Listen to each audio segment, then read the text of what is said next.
দুইটি সময় ঘুমালে আপনি ফকির হয়ে যাবেন। নবীজি সাল্লাল্লাহু আলাইহি ওয়াসাল্লাম এই দুইটি সময় ঘুমাতে নিষেধ করে দিয়েছেন।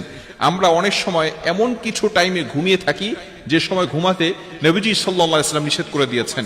এই সময় যদি আমরা ঘুমিয়ে থাকি তাহলে আমাদের ঘর থেকে বরকত উঠে যাবে।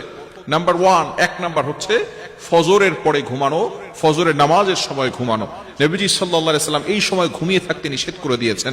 ফজরের ব্যাপারে কিন্তু আল্লাহ তাআলা পবিত্র কোরআনুল কারীমের ভিতরে আয়াত নাজিল করে দিয়েছেন এবং ফজরের ব্যাপারে আল্লাহ তাআলা কসম করেছেন, ওয়াল ফজর ওয়া লায়ালিন আশর। আল্লাহ পাক রব্বুল আলামিন এই ফজরের ব্যাপারে কসম করেছেন। শুধু তাই নয়, এই সময় কিন্তু আসমান থেকে ফেরেশতারা রহমত নাজিল করেন এবং রিজিক নিয়ে প্রত্যেকটা ঘরে ঘরে পৌঁছে দেন। এখন যদি কোনো বান্দা সেখানে ঘুমিয়ে থাকে ফজরের সময়, তাহলে কিন্তু তার ঘরের ভিতরে বরকত নিয়ে যাওয়া হয় না, সেগুলো জঙ্গলে নিয়ে হিংস্র যে সমস্ত প্রাণীরা আছে তাদেরকে দিয়ে দেওয়া হয়। শুধু তাই নয়, বুখারী শরীফের হাদিস, নবীজি সাল্লাল্লাহু আলাইহি ওয়াসাল্লাম এই ফজরের ব্যাপারে যাতে করে বরকত হয় এই জন্য দোয়া করেছেন।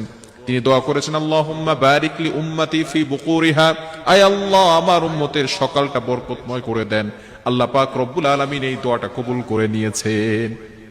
অনেকের ঘরে বরকত হয় না, এর কারণ হচ্ছে যে ফজরের সময় সে ঘুমিয়ে থাকে, যার কারণে তার ঘর থেকে দারিদ্রতা যায় না, দরিদ্রতা দূর হয় না, অভাব অনটন লেগেই থাকে। টাকা ইনকাম করে ঠিকই, কিন্তু অভাব অনটন যায় না, সে ফজরের সময় ঘুমিয়ে থাকে। এই জন্য অবশ্যই ফজরের সময় ঘুমানো যাবে না এবং ফজরের পরে ঘুমাবেন না। অনেক সময় কিছু মানুষ আছে ফজরের নামাজ পড়ে তারপর আবার ঘুম না, এই সময় আপনি আমল করেন, কিছুক্ষণ পরে ঘুমান। ইশরাকের নামাজ নবীজি সাল্লাল্লাহু আলাইহি ওয়াসাল্লাম পড়তেন, এই সময় একটু হাঁটাহাঁটি করেন। বিশেষ করে চিকিৎসা বিজ্ঞান বলছে এই সময়ে যদি আপনি হাঁটাহাঁটি করেন, এই ওয়েদারটা, আবহাওয়াটা যদি আপনার গায়ে লাগান, তাহলে রোগ প্রতিরোধ ক্ষমতা বাড়বে। এজন্য আর এই সময়টা হচ্ছে মুনাফিকের নিঃশ্বাস থেকে মুক্ত থাকে, যেহেতু মুনাফিকরা ফজরের নামাজ পড়তে আসে না। এজন্য আসুন আমরা ফজরের সময় ঘুমাবো না, রাসূলুল্লাহ সাল্লাল্লাহু আলাইহি ওয়াসাল্লাম এটা নিষেধ করে দিয়েছেন। নাম্বার 2, দ্বিতীয় নাম্বার হচ্ছে মোস্ট ইম্পর্টেন্ট, মাগরিব থেকে নিয়ে এশা পর্যন্ত এই সময়টা আমরা ঘুমাবো না। তাহলে কিন্তু যদি কোনো ব্যক্তি ঘুমায় তাহলে সে দরিদ্র হয়ে যাবে, তার উপরে কিন্তু অভাব অনটন লেগেই থাকবে। নবীজি সাল্লাল্লাহু আলাইহি ওয়াসাল্লামের হাদিস এসেছে, যদি কোনো ব্যক্তি মাগরিবের নামাজের পরে ঘুমিয়ে যায়, আল্লাহ রাসূল সাল্লাল্লাহু আলাইহি ওয়াসাল্লাম তার উপরে লানত করেছেন।